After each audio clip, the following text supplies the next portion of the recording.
자, 13강입니다. 지난 12강까지 파동에 대해서 알고 파동인 중첩이 가능하니까 간섭 효과가 일어날 수 있다까지 했습니다. 그 13강은 그럼 이 간섭이 실제로 어디 쓰이느냐에 대해서 간단하게 얘기를 하고 넘어갔습니다. 사실 학습지는 한쪽밖에 안 되는데 아마 수업 시간에 실험을 많이 보여주다 보니까 한쪽으로 거의 끝났던 것 같습니다. 내용은 간단하니까 빨리 마무리하도록 하죠. 일단 빛이 파동이다. 그 증거는 뭐냐라고 물으면 빛도 이렇게 두 구멍에 레이저를 쏴주면 여기 하나 두 개가 일종의 파원이 될 거고 여기서 빛이 이제 사방으로 퍼져 나갈 텐데 이렇게 퍼져 나갈 텐데 그 중에 어디에 도착하냐에 따라서 그 경로차가 한 파장이 차이 날 수도 있고 혹은 두 파장, 세 파장, n람다가 차이 날 수도 있고 어느 곳은 n람다 플러스 2분의 1 파장이 차이가 날 수 있는데 절반만큼 파장이 더 차이 난다는 거죠.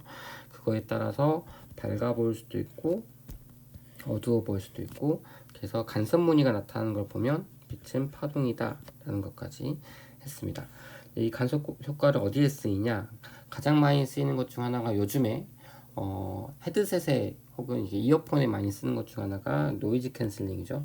그래서 바깥의 소음을 이어폰이 인식하고 그거와 정확히 반대되는 위상의 소리를 동시에 내면서 우리 고막이 상세 간섭이 일으키게 돼서 결국 고막이 떨지 않으니까 소리가 안 들리는, 실제로는 소음이 두 개가 오게 되는 건데 우리 고막은 상세 간섭이 일어나서 소리를 못 듣게 되는 그런 일이 일어납니다.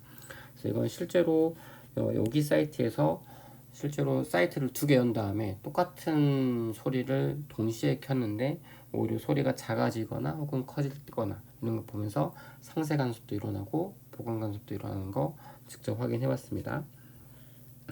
자, 그리고 실제로 많이 쓰이는 것 중 하나가 안경이나 이런 투명한 거를 더 투명하게 보이게끔. 그래서 투명하다는 건 이제 반사하지 않고 그대로 다 투과한다는 거가 어떻게 보면 투명한 건데, 모든 물질은 매질이 달라지면 그래서 파의 속도가 달라지면 그 표면에서 일부는 반사하고 일부는 투과하는 게 필연적으로 나타납니다. 유리 같은 경우도 우리가 겉으로 보기엔 투명하지만 불 끄고 보면 이렇게 좀 반사되는 게 보이잖아요. 그래서 실제 유리도 약 4% 정도는 반사가 돼요. 자, 그래서 보통 유리 하나만 있고요. 유리막 하나만 있고 유리막 이렇게 쓰면 일종의 여기서 빛을 쏘면 일부 4%는 반사되고 100을 쐈을 때, 그리고 이렇게 들어가는 게 이제 96이 들어가는 거겠죠. 자, 그런데 일부러 코팅을 하나 더 합니다. 보통 코팅을 한 번 더 했으면 그만큼 매질이 하나가 더 추가되니까 반사가 되는 것도 더 추가되겠죠. 왜냐하면 매질이 바뀌는 구간이 더 늘어날 거니까. 다시 말하면 이때는 매질이 여기서 한 번만 바뀌었는데 지금 코팅을 하나 더 그어버리면 여기서도 매질이 한 번 바뀌고 여기 있는 두 번째에서도 매질이 바뀔 거니까 일단 반사가 기본적으로 두 번은 일어나요. 그럼 반사가 두 번 일어났으니까 당연히 4% 반사, 4% 반사 또 해버리면 결국 추가된 빛은 더 줄어들 것 같은데 왜 코팅을 하는지, 심지어 이 코팅 이름은 AR 코팅이라고 부릅니다. 뜻은 안티 리플렉션이에요. 리플렉션 CTION. 그래서 반사 방지 코팅입니다. 반사를 방지한다. 근데 어떻게 그게 가능한지를 생각해 봤을 때 이런 경우가 가능하다는 거예요. 지금 잘 보시면, 정말 잘 보셔야 돼요. 지금 오른쪽으로 퍼져나가는 반사된 빛을 보면 일단 코팅하고 공기 사이에서는 이렇게 골마루 이렇게 빛이 퍼져나가는 게 보입니다. 그리고 하나는 코팅면을 투과한 다음에, 그리고 렌즈에서 다른 색깔로 할게요. 투과한 다음에 다시 렌즈랑 코팅해서 반사해서 이렇게 나오는 애 있죠. 근데 여기 코팅이 두께가 얼마냐에 따라서 여기서 몇 번 파가 진행하고 나올지는 모르겠지만, 만약에 두께를 내가 잘 조절해서 이렇게 만들었다고 합시다. 여기가 마루일 때 여기가 골이 되게끔 이런 식으로, 그래서 이제 여기가 첫 번째에서 반사된 애가 마루일 때 여기 고리죠. 고리 될 때 여기는 마루가 되게끔 이런 식으로 계속 가다 보면 결국 여기서 만나게 되면 하나가 마루가 도착할 때 하나는 고리 도착하게 됩니다. 그럼 결국 이거는 상세 간섭이니까 빛이 어두운 상황이죠. 우리 아까 빛이 이중실리 실험했을 때 여기서 어두운 곳이에요. 자, 그러면 빛이 어둡다는 건 다시 말하면 빛이 없다는 소리고요. 그럼 좀 논리적으로 이상하죠. 반사를 2번 했는데 빛이 없다.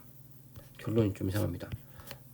근데 이거를 좀 눈여겨볼 필요가 있는 게, 만약에 이렇게 됐을 때 그럼 투과된 빛은 세기가 얼마냐라고 물어보면 4% 반사했고 4% 반사했으니까 92%가 들어왔다가 아니라 이렇게 말하면 안 돼요.